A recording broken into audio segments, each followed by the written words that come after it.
શું તમે સારા દેખાવ છો? આ પ્રશ્ન સાવ ખોટો છે. શું તમે પ્રેઝન્ટેબલ દેખાવ છો? આ પ્રશ્ન સાચો છે. જલસો લઈને આવ્યું છે ડૉક્ટર સિરીઝ, જેમાં તમને ડૉક્ટર સાથેનો સંવાદ સાંભળવા મળશે. આજનો જે ટૉપિક છે એ પ્રેઝન્ટેબલ દેખાવા પર છે. એટલે કે આજના જે એક્સપર્ટ છે એ તમારી ઘણી બધી સમસ્યાઓનો ઉકેલ લાવી શકે છે. મૂળે તો પ્લાસ્ટિક સર્જન, પણ he is more into cosmetic surgeries. હું બહુ જ દિલથી એમને આવકારવા માંગુ છું. ડૉક્ટર ધ્રુવેન દેસાઈ અમદાવાદમાં એ પોતાની પ્રેક્ટિસ કરી રહ્યા છે અને ખૂબ બધી ટિપ્સ લઈને આજે આપણી સાથે જોડાઈ ગયા છે. Doctor Dhruven Desai, please welcome him. Doctor, આપ અહીંયા પધાર્યા છો તો અમને બહુ જ આનંદ થાય છે અને આઈ એમ સો એક્સાઇટેડ, કારણ કે ડૉક્ટર ધ્રુવેન દેસાઈ એ આમ પ્લાસ્ટિક સર્જન છે and he is more into that cosmetic surgeries. અને આજે જે પ્રશ્નો અહીંયાથી હું પૂછીશ એ કદાચ બહુ જ યોગ્ય સાબિત થશે તમારા માટે, કારણ કે દરેકને જરૂરત હોય છે પોતાની બોડીને એકદમ સરસ દેખાડવાની, અને ઘણું બધું આજે સમજવા અને સાંભળવા મળશે. I welcome you once again. Thank you so much, Hardikbhai. Yes. So, પહેલા તો એ કે cosmetic surgeon. So, how it differs with plastic surgery, અને cosmetologist પણ એક અલગ દુવિધા છે. હા, એટલે ઘણા બધા લોકો આજકાલ કોસ્મેટોલોજિસ્ટમાં જ બધું જ ઇન્ક્લુડ કરી દે છે. Basically it is different. Cosmetologist છે, ડર્મેટોલોજિસ્ટ છે, પ્લાસ્ટિક સર્જન છે, દરેકનું કામ અલગ અલગ હોય છે. જેમ કે as we are plastic surgeons, અમારું કામ more of a surgical things, કે બોડીમાં સર્જરી કર્યા પછી કયા કયા ચેન્જીસ લાવી શકીએ, that is in cosmetic surgeries, જેમાં સર્જિકલ પ્રોસિજર્સ અને સર્જરીઝ આવે છે. બીજું હોય છે dermatologist, they deal with the part of skin કે જે બહારથી વિધાઉટ સર્જિકલ થિંગ્સ કેવી રીતના તમારા બોડીને, તમારા ફેસને એન્હાન્સ કરી શકે. અને કોસ્મેટોલોજીસ્ટ તો આઈ ડોન્ટ નો, કોઈક નવો જન્મેલો શબ્દ છે કે જેમાં બધા પોતાની જાતને કોસ્મેટોલોજીસ્ટ ગણતા હોય છે. બટ એઝ સચ એવી કોઈ ડિગ્રી નથી કોસ્મેટોલોજીસ્ટની. There is one dermatologist and there is one plastic surgeon who deals with all this things. Yes. Okay, so cosmetic સર્જરીઝમાં શું શું આવતું હોય છે? Yes, it's a good question. Cosmetic સર્જરીમાં તમે તમારા હેર ટુ ટો દરેકે દરેક અંગને કેવી રીતના વધારે સારી રીતે બનાવી શકો, અથવા તો તમે એનું મેક્સિમમ એન્હાન્સ કેવી રીતના કરી શકો, that is cosmetic surgeries. Starting from hair, તો હેર ટ્રાન્સપ્લાન્ટ છે, બિયર્ડ ટ્રાન્સપ્લાન્ટ છે, આઈબ્રો લિફ્ટ છે, નોઝ જોબ છે, ડિમ્પલ ક્રિએશન્સ ઓન ચીક્સ છે, લાઈક ઇયર લોબ્યુલ રિપેર્સ છે, ચીન ઓગમેન્ટેશન છે, જો લાઇન ડિફાઇનેશન છે, નેક લિફ્ટ છે, ફેસ લિફ્ટ છે, ગાયનેકોમેસ્ટેક જેમાં મેન બૂબ્સ કહે છે, પછી લાઇપોસક્શન્સ છે કે જેમાંથી તમને six packs we can make. બોડીના અલગ અલગ પાર્ટ્સને આપણે, જેમ કે બ્રેસ્ટ છે, બર્ડ્સ છે, એને વોલ્યુમ એન્હાન્સિંગ કરી શકીએ, વોલ્યુમ રિડ્યુસ કરી શકીએ. એવી ઘણી બધી વસ્તુઓ છે કે જે પ્લાસ્ટિક સર્જરીમાં આવે છે. તમારા એઝ સચ આખા બોડીના શેપથી માંડીને દરેકે દરેક વસ્તુ we can include in cosmetic surgeries. કેટલીક છોકરીઓ જેટલી અહીંયા સાંભળતી હશે ને છોકરાઓ અહીંયા સાંભળતા હશે, એમનું તો આ સપનું હોય છે કે યા ગુડ ફેસ, ગુડ બોડી, અને એના માટે જ અહીંયા બેઠા છે. ખૂબ બધા પ્રશ્નો તમે પણ પૂછી શકો છો. મીનવાઇલ, જો તમને કંઈ પણ પૂછવા જેવું લાગે, સમજવા જેવું લાગે તો yes, you can ask. Doctor સાહેબ, તમે તમારા કરિયરની શરૂઆત ક્યાંથી કરી? કરિયરની શરૂઆત ફર્સ્ટ ઓફ ઓલ તો મારા સ્કૂલિંગથી થાય છે. That is Sheth CN Vidyavihar. પછી I started my MBBS in NHL. પછી મેં NHLથી MS કર્યું, that is master in surgery. અને then after it is MCH, that is super speciality in MCH in plastic surgery. That was from BJMC civil hospital, Ahmedabad. Okay. અને પોતાનું clinic Ahmedabad? મારું clinic અમદાવાદમાં since last 5 to 6 years છે, અને that is in satellite only. ક્યાંથી આ cosmetic સર્જન બનવાનો વિચાર આવ્યો? બેઝિકલી પહેલેથી મને થોડુંક આર્ટ ટાઈપનું વધારે શોખ હતો, એટલે cosmetic surgery is basically a artistic procedure કે જેમાં when you give a good shape, when you give a good look to a person. So મારું પહેલેથી એક સપનું સર્જન તરીકેનું હતું, અને તેમાં સર્જરી કર્યા પછી મને કોસ્મેટિક સર્જરીઝ અને પ્લાસ્ટિક સર્જરીમાં થોડોક વધારે ઇન્ટરેસ્ટ ગયો. વાહ, સો લોકો આમ ડ્રોઈંગ બુકમાં પોતાના મસ્ત મસ્ત ચિત્રો ચિતરતા હોય છે ને આ લોકોના ચહેરા પર એટલી સરસ મજાની કરામત કરતા હોય છે કે લોકો ખૂબ સુંદર રૂપાળા લાગે. હવે જ્યારે તમે કોસ્મેટિક સર્જનમાં એમ કીધું કે સૌથી પહેલી શરૂઆત આપણે હેરની ટ્રીટમેન્ટથી કરવામાં આવતી હોય છે, તો વાળ પાછળ તો આખી દુનિયા ગાંડી છે, કારણ કે ઘણા લોકોને વાળની સમસ્યા નહીં, મોટા ભાગના લોકોને વાળની સમસ્યા હોય છે, વાળ ખરતા હોય છે, નાની ઉંમરમાં વાળ એકદમ વચ્ચેથી ટાલ પડી જતી હોય છે. તો એવામાં આ હેર ટ્રાન્સપ્લાન્ટ જે તમે કરો છો એની પ્રોસિજર શું હોય છે? What is hair transplant? How C basically hair transplant is a surgical procedure. Hair transplant સિવાય પણ આપણી પાસે ઘણા બધા ઓપ્શન્સ છે કે જેનાથી આપણે આપણા હેર ફોલિકલ્સ જે છે એને કન્ઝર્વ કરી શકીએ છીએ. જેમ કે જ્યારે શરૂઆતના ટાઈમમાં ખાલી વાળ પતલા થયા એટલે કે હેર થિનિંગ હોય તે વખતે આપણે there are so many options. 1-2 મિનોક્સિડિલના સ્પ્રે હોય છે, પછી PRP that is platelet rich plasma. અમે તમારા જ બ્લડમાંથી એક પ્લાઝમા બનાવીએ કે જે that we inject into the scalp, તમારા હેર રૂટ્સમાં આપીએ કે જેથી કરીને તમારા વાળની સ્ટ્રેન્થ વધે, તમારા વાળ ખરતા ઓછા થાય. But that is just to conserve your existing hair follicles. એ નવા વાળ ઉગાડી દે એવું નથી થતું. એટલે ઘણી બધી વાર ઘણા દર્દીઓમાં, ઘણા પેશન્ટ્સમાં એવું હોય છે કે ખાલી હેર થિનિંગ હોય, ટાલ ના પડી હોય પણ ટાલ પડવાની શરૂઆત હોય, તો એ વખતે this is called kind of prevention, કે જેમાં PRP છે, અમુક મલ્ટીવાઇટામિન્સ છે, અમુક સ્પ્રે છે, એ બધી વસ્તુથી તમારે જે બાલ્ડનેસનું પ્રોગ્રેશન છે એ ગ્રેજ્યુઅલી ઓછું થાય, હેરફોલ ઓછો થાય. હેરફોલ ક્યારેય બંધ નથી થતો. That is all conservative things. હવે બીજી વસ્તુ આવે છે કે hair transplant, that is a surgical procedure કે જેની અંદર ઓલરેડી કોઈ હેર રૂટ્સ નથી, જ્યાં વાળ ઓલરેડી નથી, રૂટ સાથે નીકળી ગયા છે, ત્યાં આગળ નવા વાળને ઇમ્પ્લાન્ટ કરીએ છીએ. We are implanting a new hair follicle, જેથી કરીને ત્યાં આગળ નવા વાળ ઉગતા હોય છે. બેઝિકલી આ હેર ટ્રાન્સપ્લાન્ટની પ્રોસિજરમાં લોકોને બહુ જ બધા મિથ્સ હોય છે કે ઇટ ઇઝ વેરી પેઇનફુલ, અંદર બ્રેનમાં કંઈ થઈ જશે, શું કામ ખોટું રિસ્ક લેવાનું, ઓલરેડી મારી એજ થઈ ગઈ છે, હવે મારે સારા લાગીને કોઈ મતલબ નથી. તો સારા લાગવાને અને એજને કોઈ રિલેશન નથી. લોકો 70 વર્ષે બી એમને હક છે સારા લાગવાનો, અને 25 વર્ષ ને 20 વર્ષે બી અગર વાળ ના હોય તો it is all valid to do hair transplant. એટલે એમાં દેર ઇઝ નો રિસ્ટ્રિક્શન કે આ વસ્તુ ન કરાય. હવે basically it is a totally painless procedure, જેમાં તમારા જ સ્કાલ્પમાં અમે લોકલ એનેસ્થેશિયા આપીએ, અને એ લોકલ એનેસ્થેશિયાથી એટલો જ ભાગ બેહોશ રહે, બાકી તમે આખી પ્રોસિજરમાં જાગતા જ હો.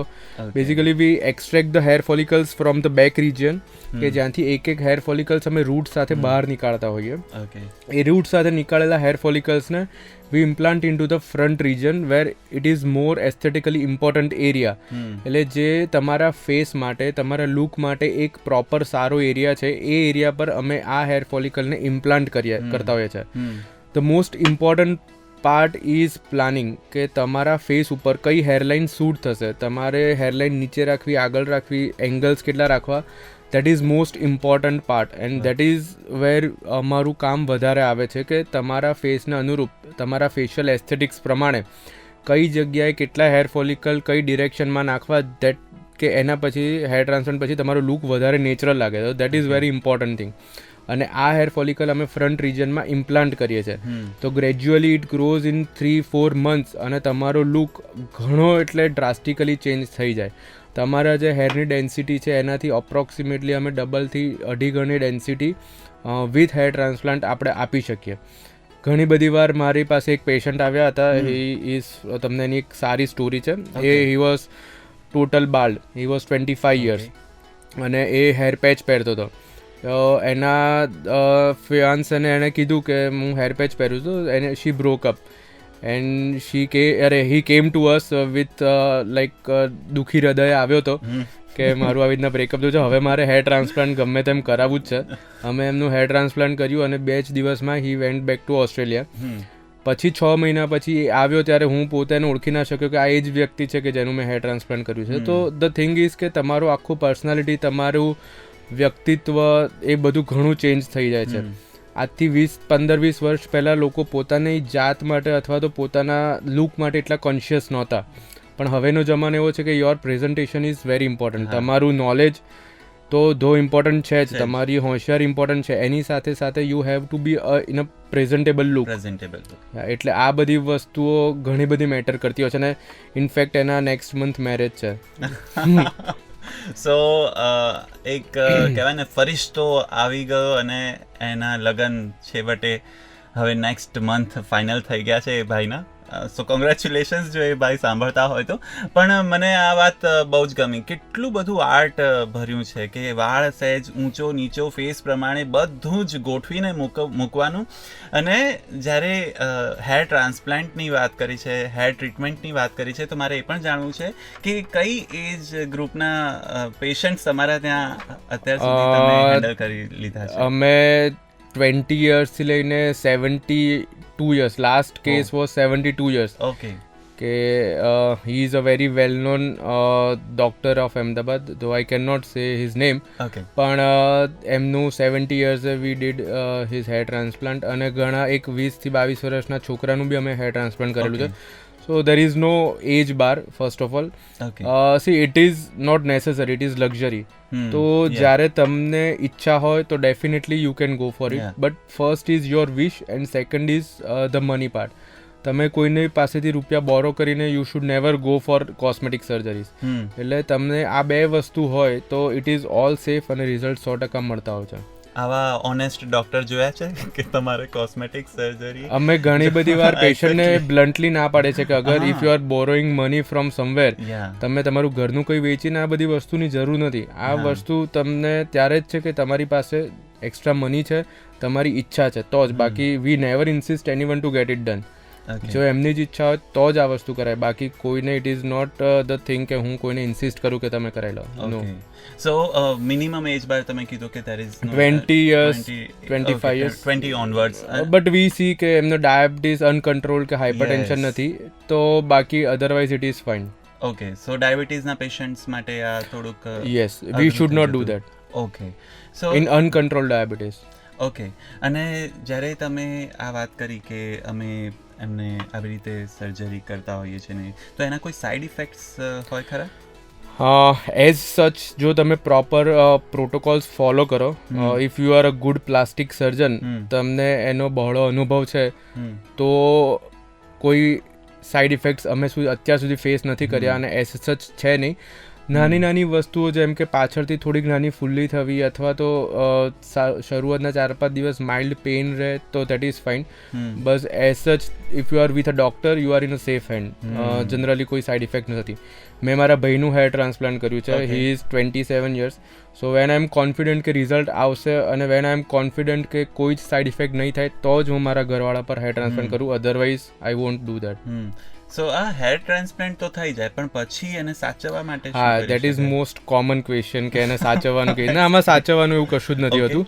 તમારે પહેલાં 2 થી 3 વીક ઇમ્પ્લાન્ટેડ એરિયા પર ખાલી ઘસવાનું નથી, બાકી all fine. You can go anywhere, તમે બધે હરીફરી શકો, ખાવા પીવામાં કોઈ જ રિસ્ટ્રિક્શન નથી. તમારે બીજે બધું જ લાઈક તમે ટ્રાવેલ બી કરી શકો, એવરીથિંગ ઇઝ ફાઇન. એવા કોઈ જ પાછળથી બહુ વધારે પડતું ધ્યાન રાખવાનું, અથવા તો બહુ વધારે પડતા કોઈક મલ્ટિપલ વિઝિટ્સ ને એવું કશું જ નથી હોતું. ઓકે. અને કોઈ શેમ્પૂઝ, કન્ડિશનર? શેમ્પૂ કન્ડિશનરનો હેર ગ્રોથ પર ક્યારેય કોઈ રોલ હોતો નથી. એ ખાલી બધી વસ્તુઓ કે આ તેલ વેચવા માટે ને ફલાણા ઢીકણાના લાઈક ઓનલાઈન બહુ બધા ઓઇલ્સ આવે, એવા રીતના ઓઇલથી ફરક પડતો તો દુનિયામાં કોઈ જે રિચેસ્ટ પર્સન છે ક્યારેય બાલ્ડ થાય જ નહીં. સો ઇટ ઇઝ નોટ કે હેર શેમ્પૂ ને hair oil doesn't make any difference. Okay. આ ગુજરાતમાં જે હેર ટ્રાન્સપ્લાન્ટ કે હેર ટ્રીટમેન્ટનો દોર ચાલ્યો, એ આમ કેટલા, કારણ કે બહાર સાંભળ્યું છે કે બહાર થતું હોય છે. What is the scenario here? Like હવે તમને એકવાર સાચું કહું તો ગુજરાતમાં છે ને, અત્યાર સુધી આજથી 5-10 વર્ષ પહેલાં ગુજરાત એવી જગ્યા હતી કે જ્યાં બિઝનેસમેન્સ લેન્ડ કહેવાય, કે જ્યાં વેપારીઓ હોય. હવે એક વેપારી, હું basically I am coming from a business family. હવે જ્યારે એક વેપારીનું ઘર હોય ને, ત્યાં લોકોને પોતાના લુક કરતાં પોતાના પૈસામાં વધારે ઇન્ટરેસ્ટ હોય, કે they always invest in some land, some gold, but not in yourself. એટલે અત્યાર સુધી આપણો લોકોની મેન્ટાલિટી ગુજરાતીઝની એવી હતી કે ભાઈ ખાઈ પીને મસ્ત થાઓ, બધું તો બાકી ગયું, તેલ લેવાના, આપણે બહારગામ ફરી આવીએ. પણ હવે જેમ જેમ મલ્ટીનેશનલ કંપનીઝ આવી રહી છે અમદાવાદમાં, લોકો જોબ પીપલ વર્કિંગ પીપલ વધી રહ્યા છે એ પ્રમાણે હવે લોકોને પોતાના લુક્સ માટે બી વધારે ફેસિનેટિંગ છે અને એના કારણે અત્યારે હવે hair transplant is growing like anything ગુજરાતમાં અને બેસિકલી અમદાવાદમાં. તો જેમ કે મુંબઈ છે, દિલ્હી છે, બેંગ્લોર છે, ત્યાં already there are so many MNCs અને ત્યાં લોકો they are very much aware કે આ બધી વસ્તુઓ સેફ છે અને કરવા જેવી છે. ગુજરાતમાં ને અમદાવાદમાં કહું તો છેલ્લા 5-7 વર્ષમાં ટ્રેન્ડ ઘણો વધી રહ્યો છે. આથી 7-8 વર્ષ પહેલાં એટલો વધારે ટ્રેન્ડ નહોતો.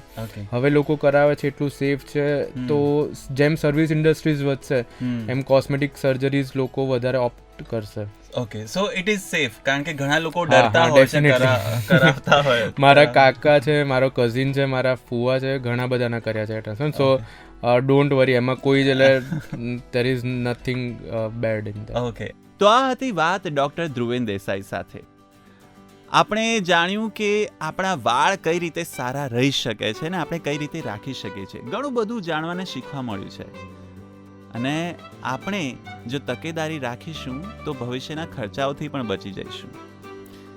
બસ નેક્સ્ટ એપિસોડમાં કંઈક આવી જ કોસ્મેટિક સર્જરીને લઈને અમુક વાતો જાણવા મળશે.